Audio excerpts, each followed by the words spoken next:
Today we're talking about the BRRRR method, which is the most powerful way that you can build wealth through real estate investing. BRRRR is an acronym that stands for buy, rehab, rent, refinance, and repeat. Now I've already made a video that gives you an overview of the whole process. If you haven't watched that yet, pause this video and go back to the channel and check that one out. It's important that you get a good overview of what all the steps are before we dive into each one of them in great detail.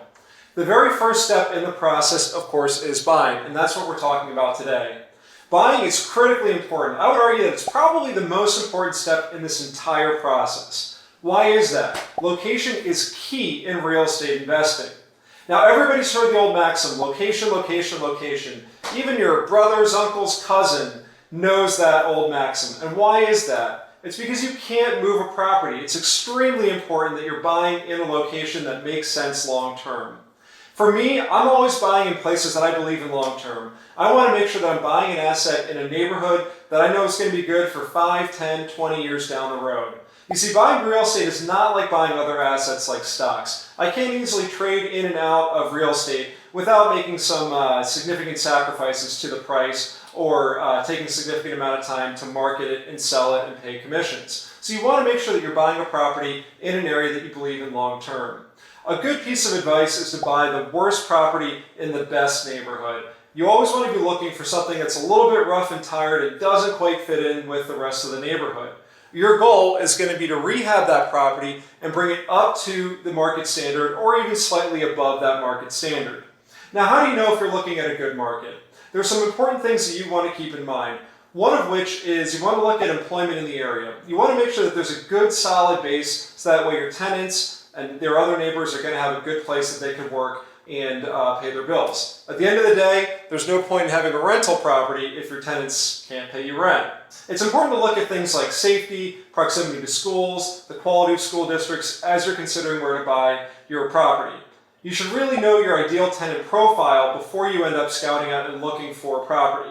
For example, I personally only buy properties in areas that I would live in. Now that doesn't mean that that's the only strategy. There are certainly people that do well buying other assets in places that are maybe a little bit rough around the edges, a little bit tired. But for me, I know my buying criteria. I'm looking for a great place that I as a young professional want to live, and as such I'm attracting other young professionals as tenants. They tend to just be the tenant base that I like to work with.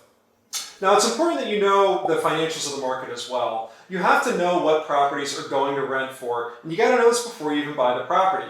So you should know what a 1-bedroom, a 2-bedroom, and a 3-bedroom apartment will rent for in the neighborhood.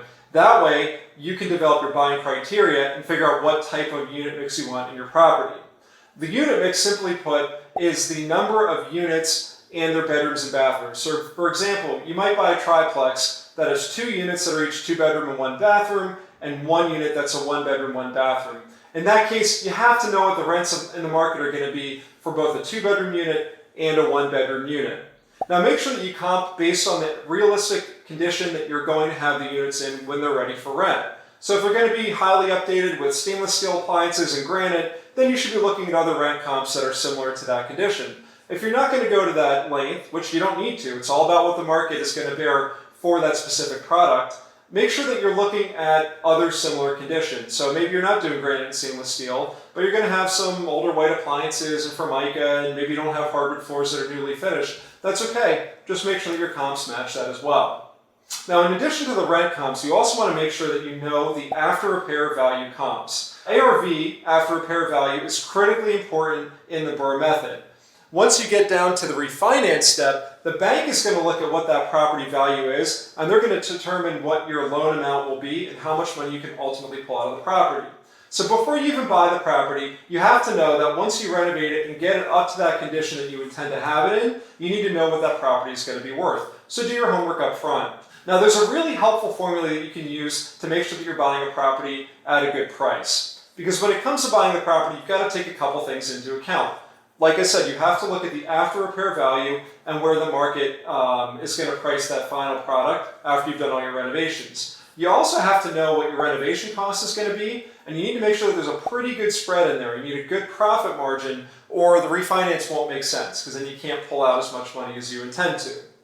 So a helpful formula that I like to use is I look at the after repair value, I multiply it by 70%, then I subtract my renovation budget, and I know roughly what my max allowable offer is for that property.